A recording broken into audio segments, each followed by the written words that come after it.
অস্তিত্ব থাকে মমতা ব্যানার্জি থাকবে না, পায়ের তলায় মাটি সরে যাবে তৃণমূলে। 2/3 মেজরিটি নিয়ে বিজেপি সরকারে ঢুকবে এবং সসম্মানে বিজেপির যিনি মুখ্যমন্ত্রী হবেন উনি রাইটার্স বিল্ডিংকে আমরা নতুন করে নাম সংস্করণ করে শ্যামাপ্রসাদ মুখার্জি ভবন করব এবং বিজেপির মুখ্যমন্ত্রী ওখানে বসবে।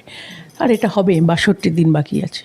ভবানীপুর বোধহয় প্রধানমন্ত্রী নিজে এটা বুঝতে হবে যে যে রাজ্যে মুখ্যমন্ত্রীর অনুপ্রেরণা ছাড়া কিছু হয় না এবং মুখ্যমন্ত্রী যদি না বলে একটা পাতাটুকু নড়ে না, সিংহ শাবক পর্যন্ত জন্মায় মুখ্যমন্ত্রীর অনুপ্রেরণায়। তো সেখানে হুমায়ুন কবির এমন কোনো বড় হনু নয় যে ধরনের মন্তব্য উনি করেছেন এবং যে ধরনের ক্রিয়াকলাপ ওনার আমরা দেখতে পাচ্ছি, সেটা মুখ্যমন্ত্রীর হাত তার মাথার ওপর নেই, এটা বিশ্বাসযোগ্য নয়। রইল বাকি মসজিদের ব্যাপার। দেখো, এটা এমনই একটা দেশ যেখানে হাজার হাজার মন্দির ভেঙে যায়, তখন কারোর কোনো গাত্রদাহ হয় না। কিন্তু বাবরি মসজিদ ভাঙা নিয়ে ওদের এখন এত বছর পর মনে হলো যে একটা বাবরের নামে মসজিদ করা উচিত। কোথায়? অত দূর নয়। বাবর আদৌ মুর্শিদাবাদ কোনোদিন এসছে কিনা আমি জানি না, কিন্তু মুর্শিদাবাদে করতে হবে। তা আমার বক্তব্য হচ্ছে, যদি মসজিদ করতেই হয়, যে ওই একটা মসজিদ ছাড়া তাদের ধর্মে আঘাত লাগছে, তাহলে মুর্শিদ কুলি খানের নামে করতে পারতো, যেহেতু মুর্শিদাবাদ। সিরাজউদ্দৌলা নামে করতে পারতো। সিরাজউদ্দৌলা ব্রিটিশদের বিরুদ্ধে প্লাসিতে লড়েছিলেন। অনেক মুসলমান আছে যাদের নামে যদি আদৌ মসজিদ করতে করা যায়, কিন্তু সেই বাবরকে টেনে আনা, যে বাবর আমাদের দেশের নয়, সেটা নিয়ে ন্যাচারালি আমাদের একটা রিজার্ভেশন আছে।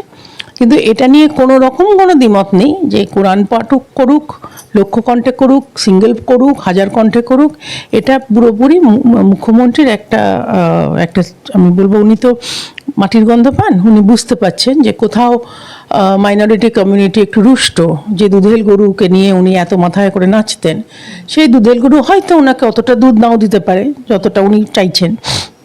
সেই জন্য উনি হুমায়ুন কবিরকে অফিসিয়ালি সাসপেন্ড করে এইটা হুমায়ুন কবিরকে বলে দিলেন যে তুমি করো। নয়তো এইগুলো করতে গেলে না হাজার রকম অ্যাডমিনিস্ট্রেটিভ পারমিশন লাগে। কোরআন পাঠ হচ্ছে মাইক্রোফোন নিয়ে নিশ্চয়ই হবে, মাধ্যমিক চলছে এই সময়, পারমিশন পেল কোত্থেকে? এবং ওই অত বড় জমি রাজ্য সরকার যদি সহায় না হয়, তাহলে জমিটা পাচ্ছে কোত্থেকে? তো এইগুলো কয়েকটা বেসিক প্রশ্ন আমাদের। তো ডেফিনেটলি এটা তৃণমূলেরই আরেকটা বি টিম হুমায়ুন কবির তৈরি করেছে, কি জেইউপি নাকি একটা নাম দিয়ে। তো কিন্তু আজকে খগেনদা একটা কথা বলেছে, খগেন মুর্মু একটা কথা বলেছে, মালদায় যেহেতু উনি,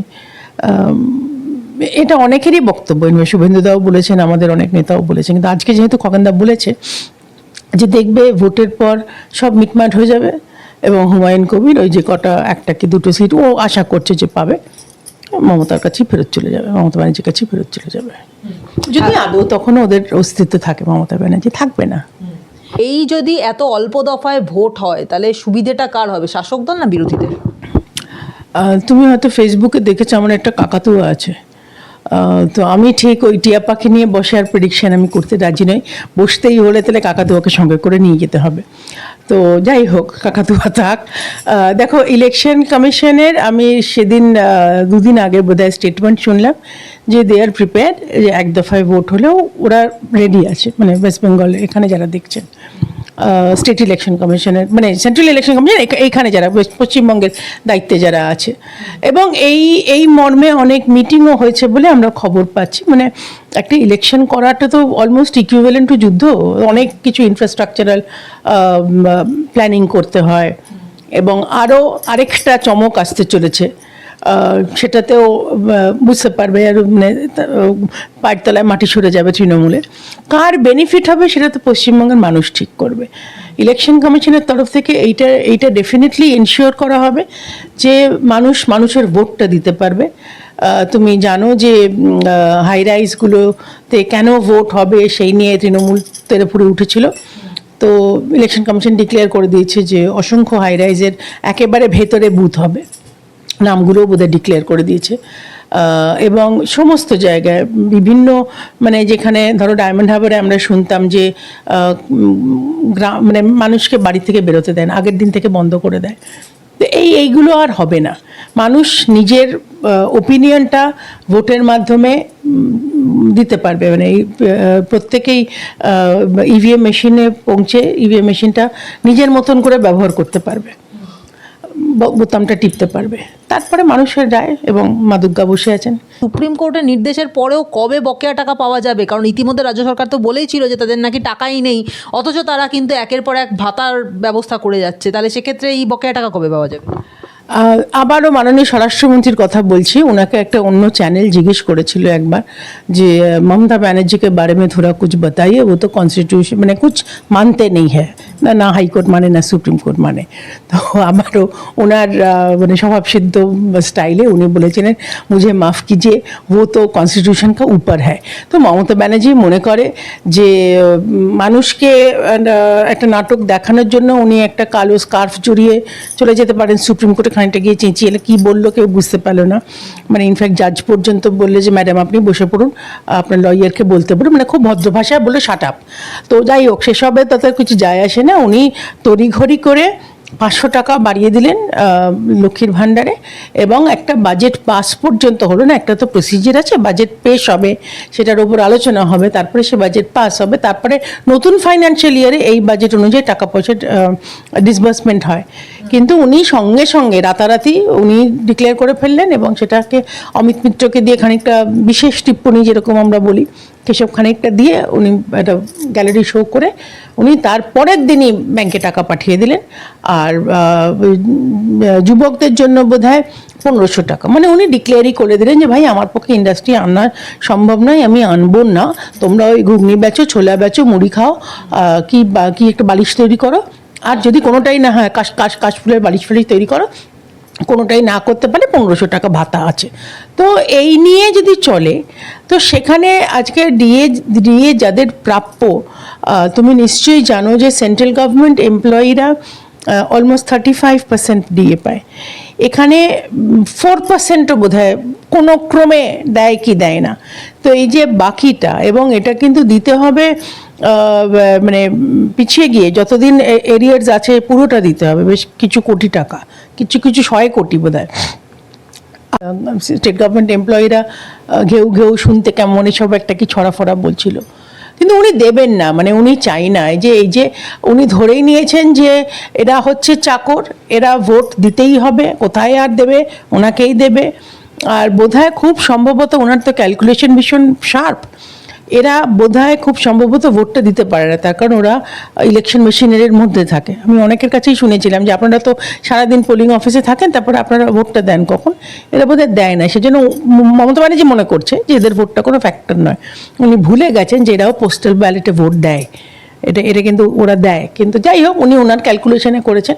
আমি স্টেট গভর্নমেন্ট এমপ্লয়ীদের এইটুকুই বলতে পারি যে আর 62 দিন অপেক্ষা করো, রাজ্য সরকার পাল্টাবে, বিজেপি ঢুকবে, তৃণমূল বিদায় হবে, তখন এই সমস্ত এরিয়াস আমরা আমাদের তরফ থেকে মানে গভর্নমেন্টের তরফ থেকে ওদের ক্লিয়ার করে দেওয়া হবে। এই মুহূর্তে দাঁড়িয়ে কোন দল ঠিক কোন জায়গায় রয়েছে, তার কারণ যেটা সবাই অনেকেই মনে করছেন যে তৃণমূল সরকার যেটা করলো, এই যে প্রথমে লক্ষ্মীর ভাণ্ডার এবং তারপর তড়িঘড়ি যুবশ্রী যে প্রকল্প ছিল তাকে যুবসাথী বানিয়ে 1500 টাকা ভাতার বন্দোবস্ত করে দেওয়া, এটা তৃণমূলের মাস্টার স্ট্রোক ছিল। কিন্তু আর একটা বিষয় ভাইরাল হচ্ছে, তৃণমূলেরই একজন নেতা তিনি বলছেন গুটখার টাকা তো এবার দিদিই দেবেন। কি বলবেন এই বিষয়টা নিয়ে? না, এটা তো আছে, ওটা তো ওনার স্টাইল। তোমার মনে থাকবে বোধহয় সারদার টাকার পরে যখন চিটফান্ডের টাকাগুলো ফিরল না, সেই সময় বলেছিল যে আপনারা একটু বেশি করে সিগারেট বিড়ি খান, সেই টাকাটা আমি পুষিয়ে দেবো। এই মুখ্যমন্ত্রী, মহিলা মুখ্যমন্ত্রী হওয়ার পরেও উনি বিধবা ভাতা আগে থেকে প্ল্যান করে রাখেন, কারণ উনি জানে যে যারা এই কী বলো তোমার লোকাল ভাষায় কি বলে, বাংলা মদ না কি মানে বেশি যেটা লিকার সেটা খাবে, মানুষ মরবে, 2.5 লক্ষ টাকা পাবে ফ্যামিলি, এবং তার সঙ্গে বিধবা ভাতা। তো এইরকম আমি কোনো মুখ্যমন্ত্রী আমি কোনোদিনও মানুষ আমি এরকম দেখিনি যিনি অলরেডি প্ল্যান করে রাখেন যে নেশা বা নেশাদ্রব্য যেগুলো আছে সেইগুলোতেও উনি প্র্যাকটিক্যালি ভাতা দিয়ে দিচ্ছেন। তো এখন আমি শুনলাম গুটকা, টোব্যাকো এসব কিছুর ওপর উনি খুশি খুশি মনে দান দিয়ে দিচ্ছেন। এই এই সরকার যতদিন থাকবে পশ্চিমবঙ্গের সামগ্রিক সমাজ কোথায় নেমে যাচ্ছে সেটা একটু ভাববার বিষয় হবে। শুভেন্দু অধিকারী বিরোধী দলনেতা তিনি বলেছেন যে এবার নাকি তৃণমূল 100-র নিচে নামবে এবং বিজেপি 200 ক্রস করবে। আপনি এর সঙ্গে সহমত? আমার কাকাকে ওকে জিজ্ঞেস করতে হবে। আমি বললাম আমি ফিউচার প্রেডিকশন করব না, আমি এইটুকু বলবো যে পশ্চিমবঙ্গের মানুষ ভোট দিতে পারবেন এবার, এবং সেই ভরসায়, মানুষের ভরসায় আমি বলছি যে 2/3 মেজরিটি নিয়ে বিজেপি সরকারে ঢুকবে এবং সসম্মানে বিজেপির যিনি মুখ্যমন্ত্রী হবেন উনি রাইটার্স বিল্ডিংকে আমরা নতুন করে নাম সংস্করণ করে শ্যামাপ্রসাদ মুখার্জি ভবন করব এবং বিজেপির মুখ্যমন্ত্রী ওখানে বসবে, আর এটা হবে। 62 দিন বাকি আছে। কিছুদিন আগে আমরা শুনেছিলাম যে শুভেন্দু অধিকারী নাকি নন্দীগ্রাম এবং ভবানীপুর 2 জায়গাতেই প্রার্থী হবেন। মমতা বন্দ্যোপাধ্যায়ের বিরুদ্ধে প্রধান মুখ বা প্রধান প্রার্থী হিসেবে দাঁড়াবেন শুভেন্দু অধিকারী, কিন্তু এখন একটা খবর ঘুরছে যে অভিজিৎ গঙ্গোপাধ্যায়কেও কিন্তু ভবানীপুরে প্রার্থী করা হতে পারে মমতা বন্দ্যোপাধ্যায়ের বিরুদ্ধে। কোনটা ঠিক? আমি বলতে পারবো না, কারণ আমাদের তো শৃঙ্খলাবদ্ধ দল এবং আমাদের খুব সিস্টেম্যাটিকভাবে ক্যান্ডিডেট চয়ন হয়। আমাদের সিস্টেমটাই এরকম হচ্ছে যে লোকাল কিছু নাম ওঠে এবং অ্যাপ্লিকেশন বেশ কিছুটা পরে জেলা সভাপতির কাছে নাম দিতে হয়, জেলা সভাপতি রাজ্যে দেবে, রাজ্যের একটা কমিটি হবে, সিলেকশন করবে, সেটা আমাদের পার্লামেন্টারি বোর্ডে যাবে, মানে পার্লামেন্ট না, মানে আমাদের নিজস্ব পার্লামেন্টারি বোর্ড যেটা প্রধানমন্ত্রী স্বয়ং চেয়ার করে, এবং সেইখান থেকে যে ক্যান্ডিডেট চয়ন হয়ে আসবে সেটা রাজ্যের থেকে, মানে আমরা সকলে সেটা মেনে নিতে হবে। তো এই হেন পরিস্থিতিতে আমি বলতে পারবো না যে কে ক্যান্ডিডেট হবে আর কে ক্যান্ডিডেট হবে না। আর এখন তো সবে শুরু, এখন তো নেক্সট বোধহয় যতদিন ইলেকশন ডিক্লেয়ার হচ্ছে আর এবং আমাদের ক্যান্ডিডেট লিস্ট একটু পরেই বেরোয়, এই ধরনের আলোচনা হবে। তো তুমি আবারও এসব নিয়ে আরও আলোচনা, আরও কয়েকটা নাম পাবে তুমি। তবে আমি এটুকু জানি, আমি যতদূর পার্টি বুঝেছি, যে ভবানীপুর বোধহয় প্রধানমন্ত্রী নিজে ডিসাইড করবেন। এমনিতেই প্রধানমন্ত্রীর ফাইনাল মানে সে, বিকজ উনি পার্লামেন্টারি কমিটির উনি চেয়ারপারসন, তো ওনারই ফাইনাল সে হয়, সবাই থাকেন কিন্তু উনি যেটা বলবেন। তো ভবানীপুর আমার মনে হয় না এটা নিয়ে আলোচনার জায়গা কাউর আছে বলে। It's a prime seat definitely. Mamata Banerjee লড়বেন, মমতা ব্যানার্জির বিরুদ্ধে যেই লড়বে সেটা একটা প্রমিনেন্ট ফেস হবে, তো সে দেখা যাক কার হবে।